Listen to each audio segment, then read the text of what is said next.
বচন দ্বিতীয় অধ্যায়, এই বচন থেকে তোমাদের শুধু দুটি এমসিকিউ আসবে, আর এই অধ্যায় থেকে বা বচন থেকে তোমাদের এসিকিউ কোশ্চেন আসবে না। তাহলে তোমাদের কি কি এমসিকিউ আসতে পারে বচন অধ্যায় থেকে? 1 নম্বর কোশ্চেনটি তাহলে আমরা দেখে নেব, খুবই গুরুত্বপূর্ণ, বচন অধ্যায় থেকে। তাহলে কি 1 নম্বর কোশ্চেনটি? বচনের, এইবারের জন্য খুবই গুরুত্বপূর্ণ, বচনের কয়টি অংশ? ওকে, বচনের কয়টি অংশ এইভাবে থাকবে। তোমাদের কিন্তু এই অধ্যায় থেকে অপশন থাকবে A B C D, 4টে option থাকবে, যেটা সঠিক মানে অ্যান্সার সেটা তোমাদেরকে লিখতে হবে। তাহলে কি বচনের কয়টি অংশ? তার মানে উত্তরটি তোমরা লিখবে 4টি অংশ। অপশানে থাকবে 4টি অংশ। ওকে, এইভাবে লিখতে হবে। নেক্সট কোশ্চেন তোমাদের আসতে পারে যে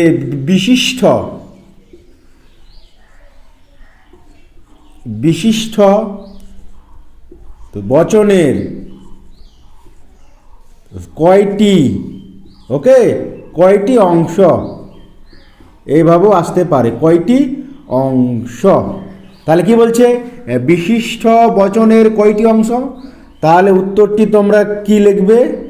3টি অংশ। ওকে, 3টি অংশ, 3টি অংশ। 3 নম্বর কোশ্চেন আমরা দেখে নেব। এইগুলো কোশ্চেন কিন্তু বচন অধ্যায় থেকে খুবই গুরুত্বপূর্ণ, তোমাদেরকে পড়তেই হবে। যদি তোমরা বচন অধ্যায় থেকে MCQতে শর্ট কোশ্চেনে ফুলফিল নাম্বার চাও, এগুলা ছাড়া যাবে না। ওকে, নেক্সট কোশ্চেন আমরা দেখে নেব যে নঞর্থক। ওকে, নঞর্থক বচনের কোন পদ, ওকে, ব্যাপক? তার মানে কি বলছে? নয়ার্থক বচনের কোন পদ ব্যাপ্য? তাহলে তোমরা উত্তরটি কি লিখবে? আমি ব্যাপ্য অব্যাপ্যর ভিডিও অলরেডি ভিডিওতে দেওয়া হয়ে গেছে, পারলে তোমরা দেখে নেবে। ওকে, তাহলে নয়ার্থক বচনের কোন পদ ব্যাপ্য? উত্তরটি লিখবে বিধেয় পদ। ওকে, যে বিধেয় পদ ব্যাপ্য, আমি সংক্ষেপে লিখলাম ব্যাপ্যটা, না বিধেয়টা। ওকে, ব্যাপ্য। তাহলে এখানে কি বলছে? নয়ার্থক বচনের কোন পদ ব্যাপ্য? তাহলে উত্তরটি লিখবে তোমরা বিধেয় পদ ব্যাপ্য। এইভাবে তোমাদের কিন্তু এই অধ্যায় থেকে কোশ্চেন আসবেই। আমরা নেক্সট কোশ্চেন দেখে নিব। ওকে, এই কোশ্চেনগুলি তোমাদেরকে পড়তেই হবে, আসতে পারে পরীক্ষায়। কেবল বিধেয় পদ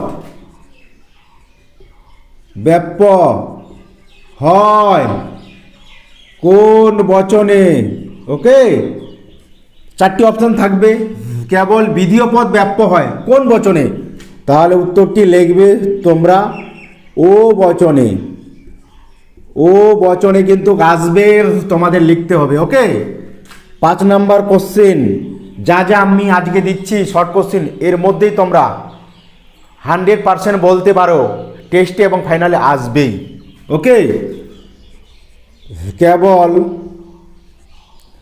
উদ্দেশ্য পদ ব্যাপ্য হয় কোন বচনে? ওকে, তাহলে কি বলছে? কেবল উদ্দেশ্য পদ ব্যাপ্য হয় কোন বচনে? তোমরা যদি ছকটা জানো, তোমরা অনায়াসে এই অ্যান্সারগুলি করতে পারবে, মুখস্থ করতে হবে না। অলরেডি এই ছকটি আমি অন্য ভিডিওতে দিয়ে দিয়েছি, পারলে তোমরা দেখে নেবে। কি বলছে? কেবল উদ্দেশ্য পদ ব্যাপ্য হয় কোন বচনে? আর কি, কেবল উদ্দেশ্য পদ ব্যাপ্য হয় কোন বচনে?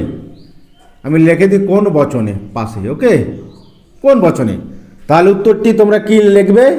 তাহলে উত্তরটি লিখবে এ বচনে, কারণ এই বচনে শুধু উদ্দেশ্য পদ ব্যাপ্য হয়। ওকে, ক্লিয়ার? নেক্সট কোশ্চেন, গুণ অনুসারে গুণ অনুসারে বচন কয় প্রকার? ওকে, তাহলে গুণ অনুসারে বচন কয় প্রকার?